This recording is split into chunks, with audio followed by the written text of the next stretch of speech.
Hello, African American literature.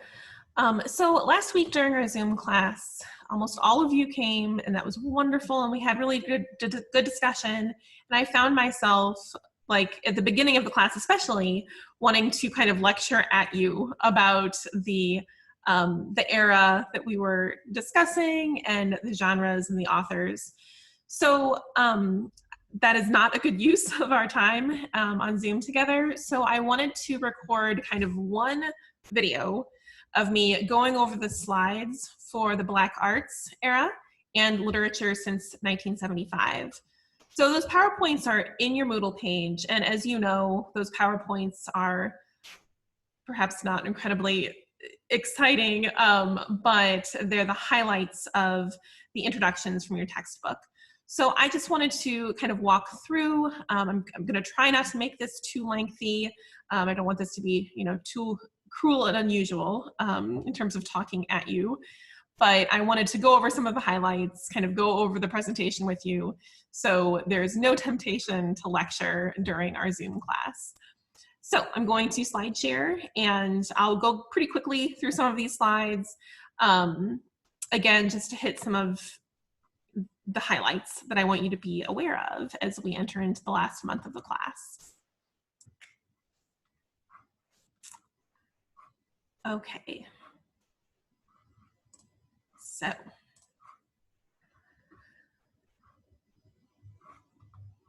The Black Arts era. So we discussed, we started to discuss this a little bit last time, not as much as I'd planned, but this is the era that we often imagine when we think about the civil rights movement, when we think about major figures in Black history in America.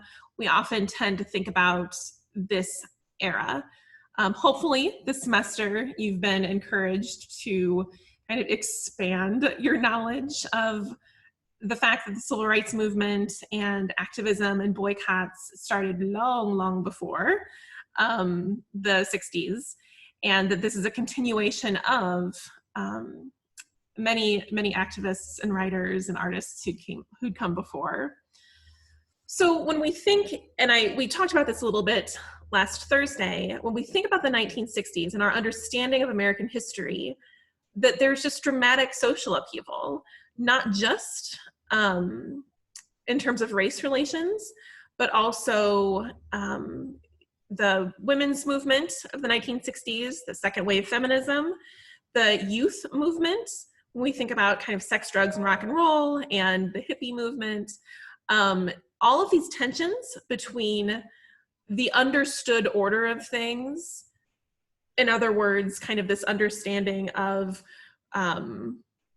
white Christian patriarchy, that a lot of that was being questioned. The social orders that had always kind of had the authority in America, a lot of that was being questioned in the 1960s. And at the same time, internationally, of course, the Vietnam War and anti-war activism at home, it was expensive being at war. That kind of fed into the youth movement, the questioning of authority and questioning of the older generation. So there was a lot of tumultuousness during this era that, again, if you've studied American history ever, you know. So if we think about the populations in the US, I think I froze for a second, sorry. The Black civil rights movement and the white youth movements were quite polarizing, to say the least. So you can kind of see these tensions, these extremes. Yeah, a lot going on at this point.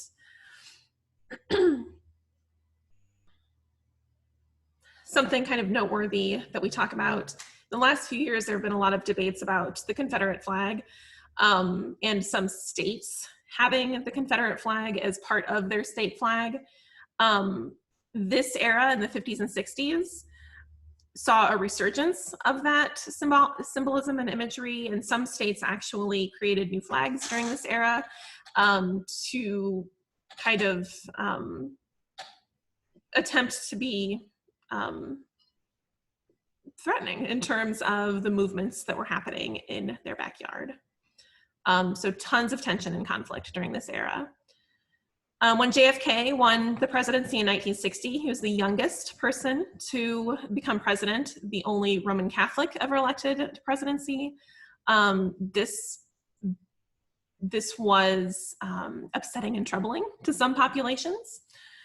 And again, just some of the other things that were happening historically, crises at home and abroad, a lot of disruption. So if we think about the assassinations in the 1960s as well, really important to think about the national psyche that JFK was killed in 1963, Malcolm X was killed in 1965, Martin Luther King Jr. was killed in 1968, and Bobby Kennedy was killed in 1968.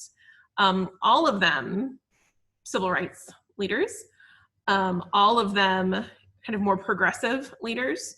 So this was a time of great tension and violence and domestic and international upheaval. And by the end of the 60s, Nixon, who certainly represented a more kind of conservative, traditional, kind of patriarchal way of operating, he was in the White House by the end of the decade. So the civil rights movement, we know that in the 50s, Brown versus Board of Education was a galvanizing moment. Emmett Till's murder and the fact that his mother published his images in Jet magazine, these were really galvanizing moments in the 1950s that led to the 60s. So the importance of kind of nonviolent direct action, so that many of the leaders, especially the leaders that we're most familiar with, and when we think about the civil rights movement, there was this adherence to nonviolent direct action, kind of in the following the doctrine of Gandhi, his activism in India. King saw him as a kind of a leader, and that is how change must be affected. So civil disobedience, passive resistance. This doesn't mean never breaking the law. This doesn't mean making things easy for people who opposed them. It just was nonviolent direct action. So we see sit-ins. Those are examples of civil disobedience, boycotts, the idea of moral suasion, changing people's hearts and minds. The Civil Rights Acts, in terms of legislation, 1964, 1968, the 1965 Voting Rights Act, that's often seen as really kind of the monumental legislation during this era that put in place all of these laws and guidelines for states that had histories of voter suppression. And actually just a few years ago, some of those guidelines were gutted, and we've kind of seen how that's looked in some states that have a history of voter suppression, kind of going back to those ways of, closing polling places, et cetera. So even when there were laws in place, that doesn't always mean that they were followed. There was a great deal of violence during this era against protesters, against activists, against marchers. The Ku Klux Klan was, a powerful force in a lot of cities and states. So we also see kind of another strain of a civil rights movement in the 1960s. And again, I want you to always remember that, you get this kind of sanitized, really, really passive version of Martin Luther King Jr. in our kind of cultural, social understanding of history. And we get an incredibly kind of extreme, violent view of Malcolm X in our history. And neither is accurate. Especially at the end of both of their lives, they were King was becoming more radical, Malcolm X was becoming a bit less radical.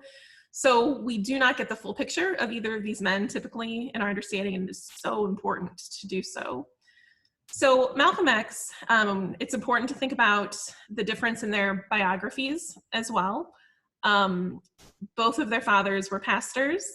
However, Malcolm X, his father was murdered, likely by the Klan, and his mother was committed to an institution. He was sent to foster care, really bad situation. And in 8th grade, he told a teacher that he wanted to be a lawyer. And the teacher said, used the N-word and said, N-words can't become lawyers. And that kind of set him on a very different path. Didn't finish school, got involved in crime. So thinking about the biographies of these two men is important to think about their later activism. So the Nation of Islam, this had its origins in a religious cult founded in Detroit during the 1930s. So this was a really attractive religious group in the 50s and 60s, especially in the 60s, and had at least 100,000 members. So this, again, isn't Sunni or Shiite Islam like we're most familiar with. This was, I don't like the word fringe, but this was a different group that X would like eventually break from. We talked about this a little bit last week, the understanding the attractiveness to Black Americans of different faith traditions, because while Christianity was so important to so many of the civil rights movements in the 1960s, the Christian Conference in the South, King himself, and the infusion of Christian rhetoric in his speeches and his movements. But we can understand that for many Black Americans, it seemed like that wasn't working. That hadn't fed them necessarily historically. So another option seemed like a good idea. And the Nation of Islam really so much about kind of personal responsibility and pride. It's so much more kind of complex and deep than we often understand. So Malcolm X's rhetoric, wasn't as much kind of the gentle moral suasion, much more about Black self-pride, Black resistance, Black nationalism. And even if those in the kind of the Black Power movement, the Black arts movements didn't join the Nation of Islam, they really followed the group's rejection of slave names. And this kind of going back to Africa movement. So Malcolm X was assassinated, and the Nation of Islam, and he had already split with the Nation of Islam when he found out that its leader had been having extramarital affairs, and that was very much against the religion. So he had converted away from the Nation of Islam, but the group as a whole, while still active, kind of lost a lot of its momentum after Malcolm X was killed. The Black Power movement, so kind of looking back and thinking about some of these things that were happening in some states in the South, Bull Connor was safety commissioner in Birmingham, Alabama. Birmingham was often referred to as Bombingham. There were so many typically Klan-backed bombings of Black activists' homes. And these leaders, so this public safety commissioner, other kind of leaders in state politics really fought integration. They were pro-segregation. And a lot of those iconic images that you see of fire hoses, police dogs on nonviolent demonstrators, this was kind of his role. So young Black America, fed up with sitting in, really felt that now was a time for militant radical activism. The Black Panther Party for Self-Defense was established after Malcolm X had died. So while there might be similar rhetoric, Malcolm X wasn't alive for the beginning of the Black Panther Party.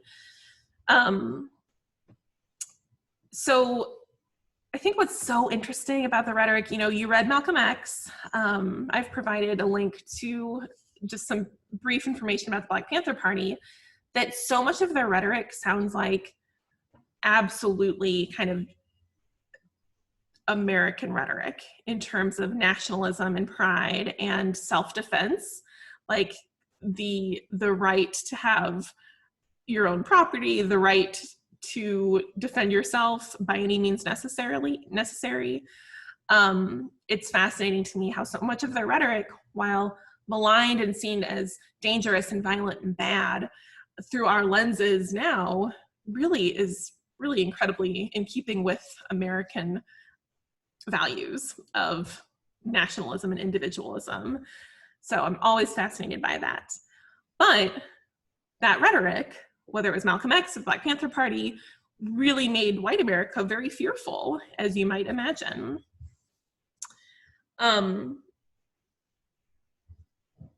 So the New Left, again, a lot of these movements politically and socially arose from progressive kind of left-wing movements. College campuses were just a hotbed in the 1960s for these social movements. The women's liberation movement was going on at the same time as well. A lot of brutality against youth in this era. So again, just tensions and conflicts throughout America and kind of these different groups. Okay.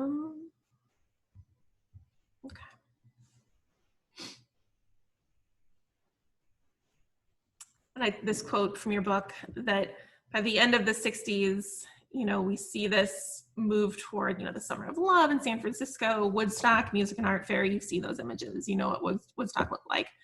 This seemed symptomatic of a narcotic, hedonistic withdrawal by the nation's young from the conservative law and order politics of an era's conclusion.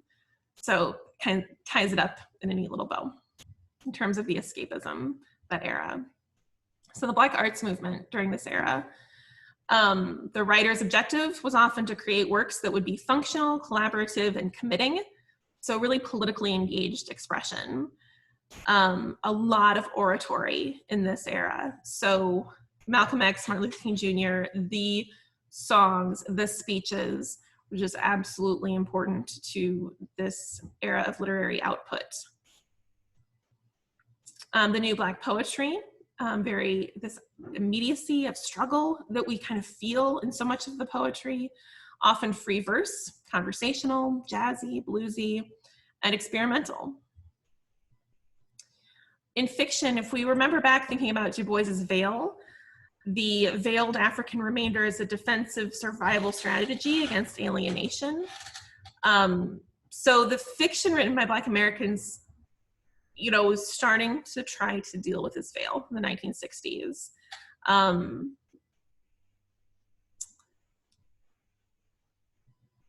So this idea that African-American poetic forms have provided a creative outlet for people who often couldn't afford the time and luxury of the great American novel or full-length drama, because being able to read novels or go to plays, like that suggests a kind of leisure lifestyle and kind of class status that isn't always available to people.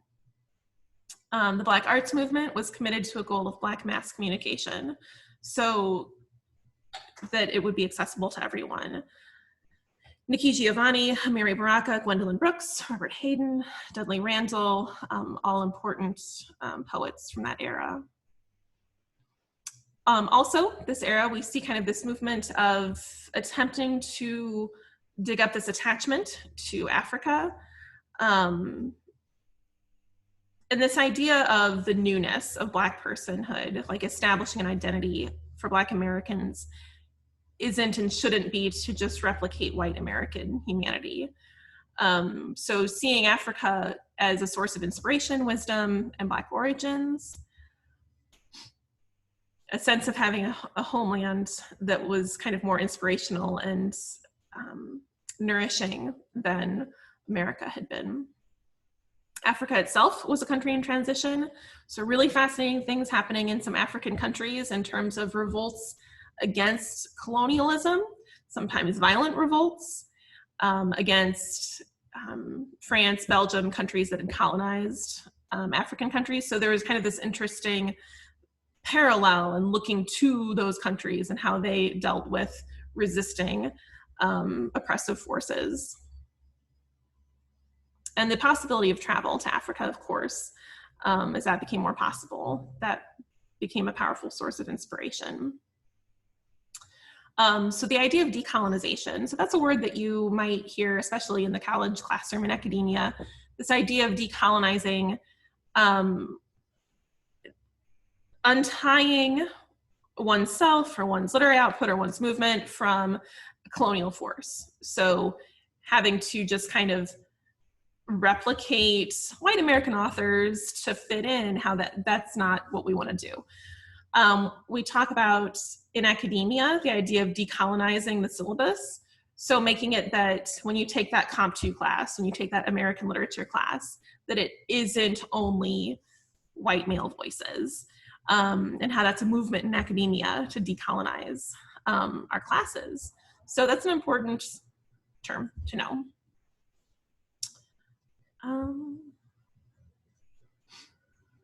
So the shift in Africa in people's psyches was important in this kind of era.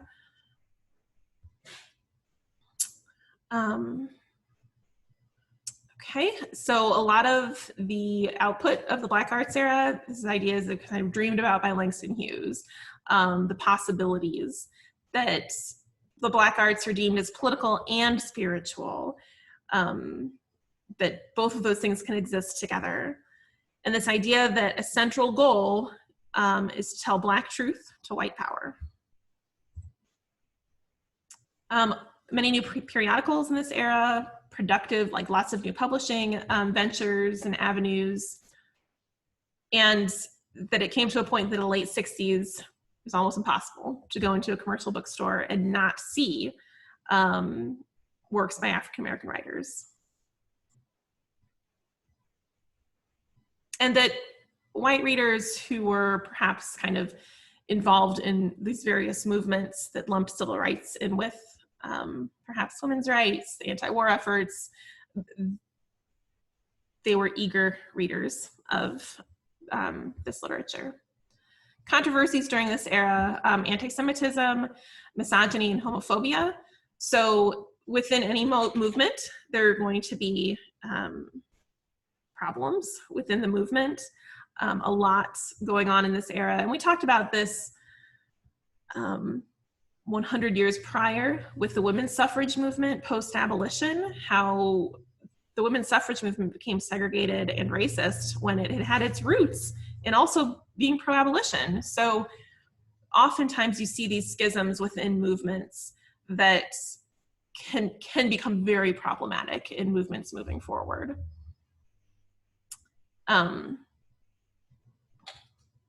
So by 1975, kind of where we cut off this era, many realized the only way for Black to be beautiful was eternal vigilance and a committed and collective Black cultural front, resistance to white assault in America. So this idea that, because if you think about the mid-70s, some of the, yes, gains, but also disappointments from an era past, having to recollect and figure out moving forward how this was all going to operate. You can pause now if you want. You can just pause this video, not listen to my voice for a while, and then come back to this later.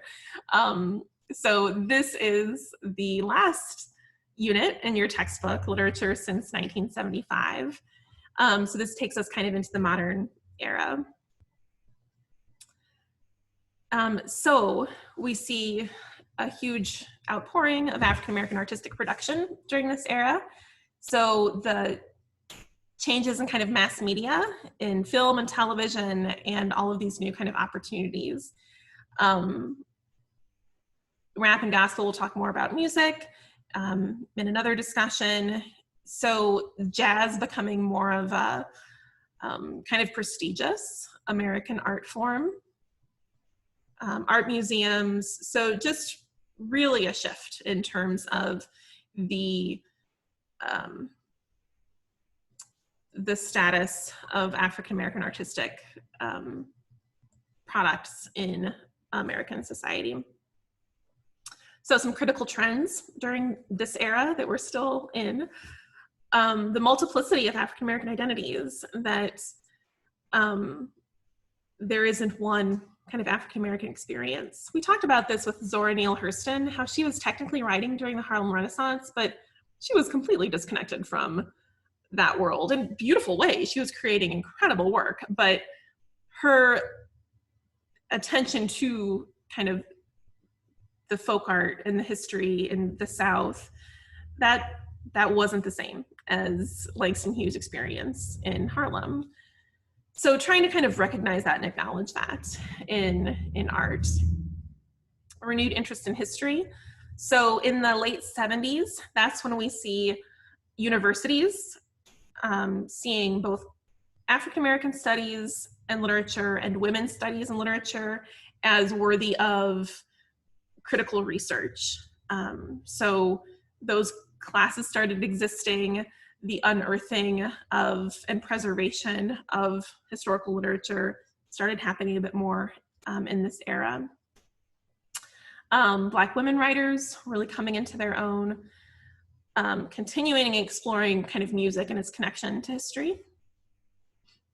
And the influence of African American literary scholarship. Because again, if you think about the limitations on university admissions, how many universities refused to accept Black students in the 1950s? And that wasn't that long ago. So now all of a sudden, a couple of decades later, that is shifting, so scholarship is going to shift as well. So this is a renaissance set in motion by the civil rights movement, really initiated a national conversation about racism and that it was morally wrong. That, you know, that is something that seemed to be for quite a long time, this kind of moral understanding that it was not okay to be racist in our society. That doesn't mean that it didn't exist. That doesn't mean that individuals and institutions weren't racist, but that there was a common understanding that it was not okay. So again, still kind of continuation, some of this kind of connection to countries in Africa that were struggling, just a change in consciousness overall, and a change in material conditions, the new middle class in the 80s.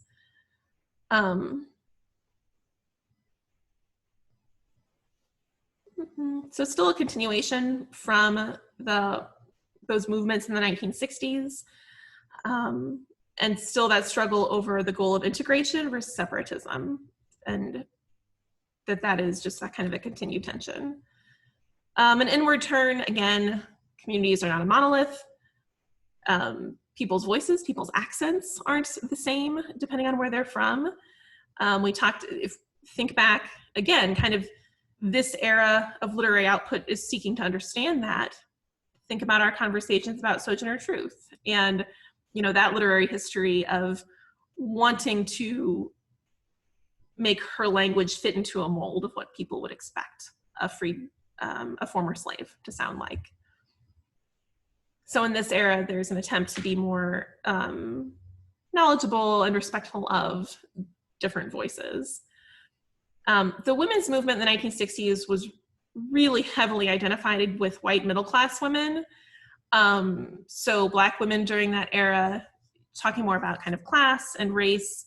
Alice Walker coins the term womanism during that time to try to differentiate from a feminism that was too often associated with white women, especially white middle-class to upper-class women.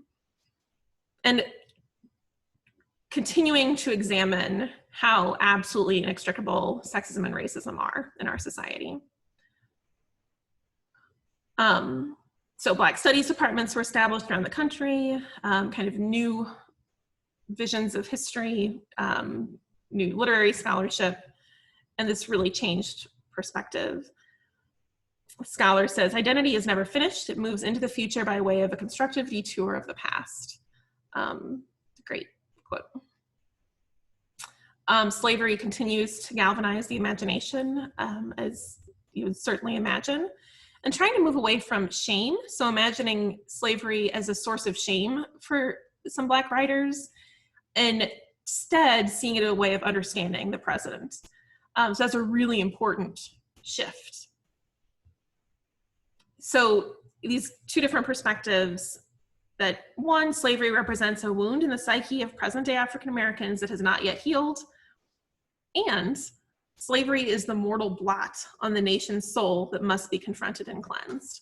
So both of these are very true statements, different perspectives. So again, the shifts, how there was kind of all this hope and change in the 60s and 70s, and how in many ways that's kind of backslid.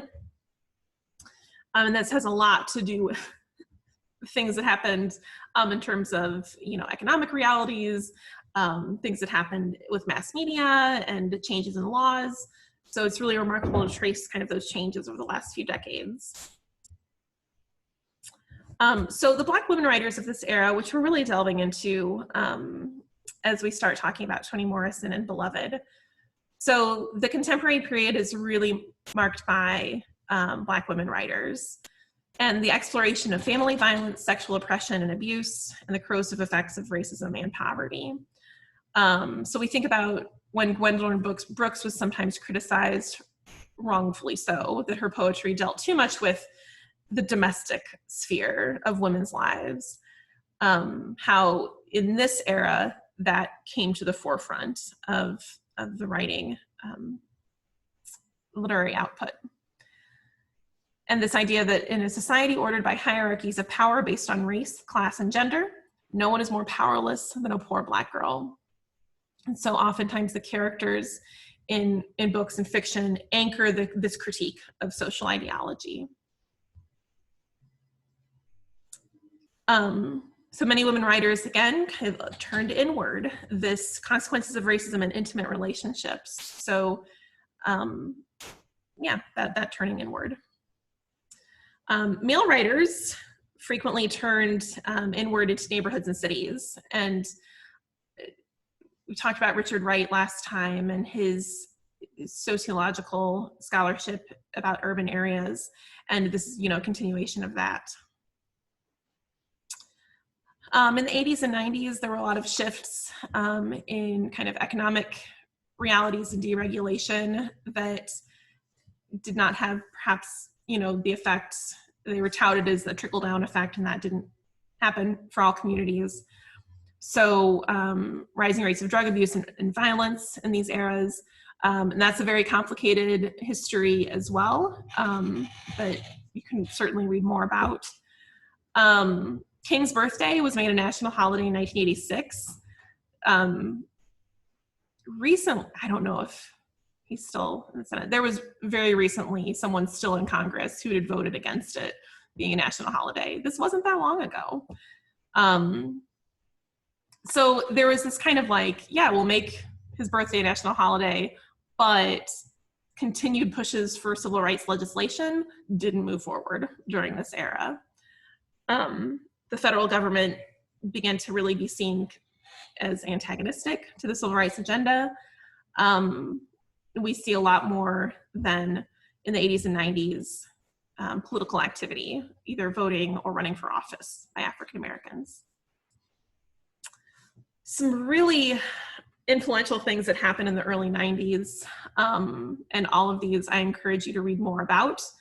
The Clarence Thomas hearings, the Supreme Court Justice Clarence Thomas, the Rodney King beatings, and the riot after that in LA, and O.J. Simpson's trial.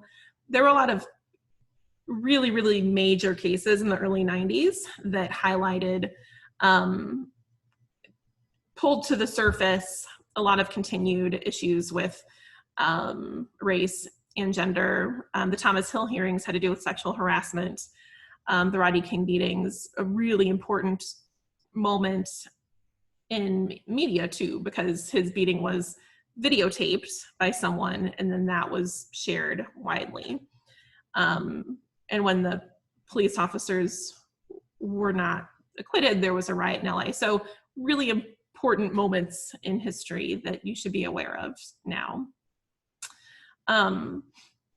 And then, also, this is kind of a funny slide, but it wasn't all kind of, there was still idealistic tendencies, especially looking at apartheid in South Africa and Nelson Mandela as this icon of civil rights abroad, but how there were parallels to America.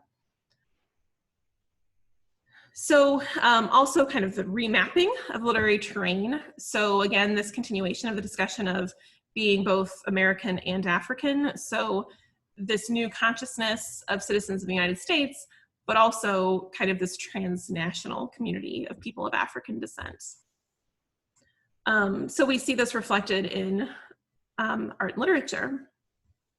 So elements of jazz performance, postmodern Black poetry challenges readers. It's fragmented, elusive. It really plays with form and style. Science fiction offers a world not of our own that can imagine possibilities where racial and gender categories no longer apply. So a lot of kind of new things were happening in literature in general and in African American literature.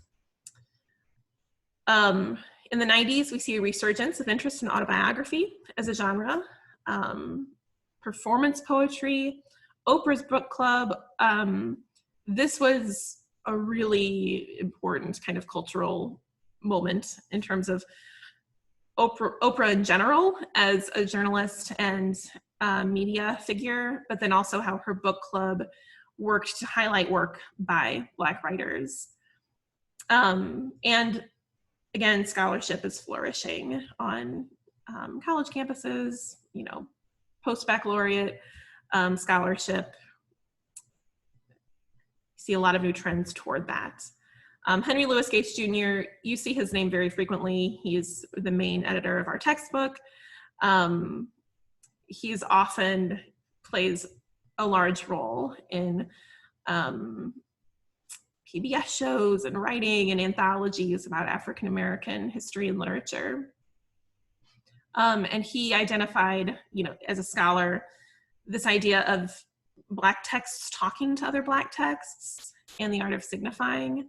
And if you remember way back at the beginning of the semester, that was something that very early African American readers and writers felt that lack of books talking to them because the published books weren't for them. So kind of tying this up, kind of looking at this, it's interesting to think about. So yeah, the theories of intertextuality, so how all of these texts kind of fit together is really important. Feminist critics, you know, we still have conversations about kind of feminism within the spheres of talking about race and African American literature and studies, how patriarchy still exists in those spaces. Queer theorists challenge the kind of gender norms that are present and what kind of family, what that means. So the intersectional approach to this history and literary output is important to think about as well. And the interdisciplinary nature. So in the weeks ahead, we're going to talk about rap and hip hop, songs that I think I posted last week, a Snoop Dogg song that heavily samples a slave song. So the way that these texts talk to one another and how important they all are, and that it's not just literature, it's also music and art and women's studies and rhetorical analysis. All of this comes together and it makes for just a really, really wonderful course of study, being able to delve into these things this way. And that things are always changing. This isn't static. We don't rely on a canon or tradition like, well, here it is. Here are the artists or the writers who shaped everything. It's not looked at that way. It's always moving and changing. Again, so we have a foothold in the academy. When I was in college, I took African American literature in 2001, I guess, my freshman year of college, and it was the first edition of this textbook.